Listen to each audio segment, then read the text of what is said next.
छोटा कद भाग 1। इस बार भी रिश्ता ठुकराया जाने के बाद सकीना बहुत टूट चुकी थी। वह अपने कमरे में बैठकर बहुत रो रही थी। दूसरी तरफ उसके चाचा जान और चाची जान भी उसकी हालत को देखकर काफ़ी उदास थे। वह सकीना से बहुत प्यार करते थे, लेकिन सकीना की दोनों चचेरी बहनें जो जुड़वा थी, वह सकीना की हालत को देखकर मन ही मन में खुश हो रही थी, क्योंकि वे दोनों सकीना को बिल्कुल पसंद नहीं करती थी। थोड़ी देर बाद सकीना की चाची जान ने उसे आवाज़ लगाई, सकीना बेटा, सबके लिए चाय बना दो। क्योंकि चाची चाहती थी कि सकीना अपने कमरे से बाहर निकले और आज जो उसके साथ हुआ उसे भूलकर आगे बढ़ जाए। सकीना तुरंत अपने कमरे से बाहर आ गई। किसी तरह से अपने आंसुओं को रोककर मुंह धोकर रसोई घर में चली गई और रोज की तरह सबके लिए चाय बनाने लगी। सकीना बहुत ही सुंदर, सुशील और सुलझी हुई लड़की थी। अपने चाचा जान और चाची जान की आज्ञाकारी बेटी भी थी, इसलिए उसके चाचा और चाची उसे बहुत प्यार करते थे और अपनी बेटियों को उसके जैसा बनने की सलाह देते थे। और यही बात उसकी चचेरी बहनों को अच्छी नहीं लगती थी, जिसके कारण वे सकीना से नफरत करते थे। सकीना बहुत होशियार थी।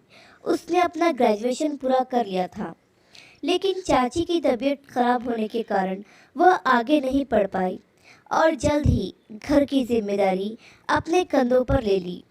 सकीना जब छोटी थी तभी एक दुर्घटना में उसके माता पिता की मृत्यु हो गई थी। सकीना ने सबको चाय दी, खुद भी चाय पी और फिर रात के खाने की तैयारी में लग गई। आप सोच रहे होंगे, इतनी गुणकारी होने के बाद भी सकीना में ऐसी क्या कमी थी कि इतने सारे रिश्ते ठुकराए गए। कमी बहुत छोटी सी थी, लेकिन दुनिया वालों की नज़र में बहुत बड़ी। उसका कद छोटा था, जिसके कारण रिश्ते तो बहुत आए, मगर इस कमी की वजह से किसी भी लड़के ने उसे पसंद नहीं किया। क्या करे, ये दुनिया ऐसी ही है। यह चरित्र का नहीं, सुंदरता का ज़्यादा मोल है। रात का खाना खाने के बाद उसने बर्तन धोए, रसोई घर को साफ किया और अपने कमरे में सोने जा रही थी कि तभी उसने बहनों की आवाज़ सुनी। वह एक दूसरे से बातें कर रहे थे।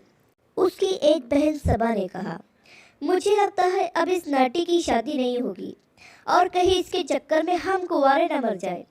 यह बात सुनकर दूसरी बहन समा ने कहा, बात तो तुम्हारी बिल्कुल सही है, इसलिए मेरे मन में एक विचार आया है। कैसा विचार? सबा ने बोहे चढ़ाते हुए पूछा। समा ने कहा, देखो बहन, हमारी शादी की उम्र हो चुकी है। हम सिर्फ 1 महीना ही इंतज़ार करेंगे। अगर इस नाटी की शादी नहीं हुई तो हम पापा से बात करेंगे। अगर वो नहीं माने तो हम अपना घर छोड़कर चले जाएंगे। सबा ने कहा, घर से चले गए तो पापा की इज्जत का क्या? समा ने अकड़ते हुए कहा, उनकी इज्जत का वह खुद जाने, हमें क्या? जब उन्हें हमारी फिक्र नहीं है तो हम क्यों उनकी इज्जत की चिंता करें? उन्हें भी तो इस बात का एहसास होना चाहिए कि उन्होंने सिर्फ अपनी भतीजी के बारे में सोचकर ही कितनी बड़ी गलती की है। सकीना को अपनी बहनों की बातें सुनकर बहुत बुरा लगा। वह दिल में सोचने लगी कि चाचा जान ने इनकी खुशी के लिए क्या कुछ नहीं किया। अपने बच्चों की फरमाइश को पूरा करने के लिए दिन रात एक कर दिए और इनको अपने पिता की इज्जत की कोई परवाह नहीं। चाचा चाची ने इनके लिए क्या क्या ख्वाब सजाए होंगे। मैं उनके ख्वाबों को टूटने नहीं दूंगी।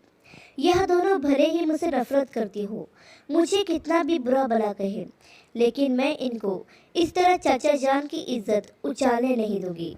अपने चाचा जान की इज्जत बचाने के लिए सकीना क्या करेगी, यह देखेंगे अगले भाग में। आशा करती हूँ ये कहानी आपको पसंद आई होगी।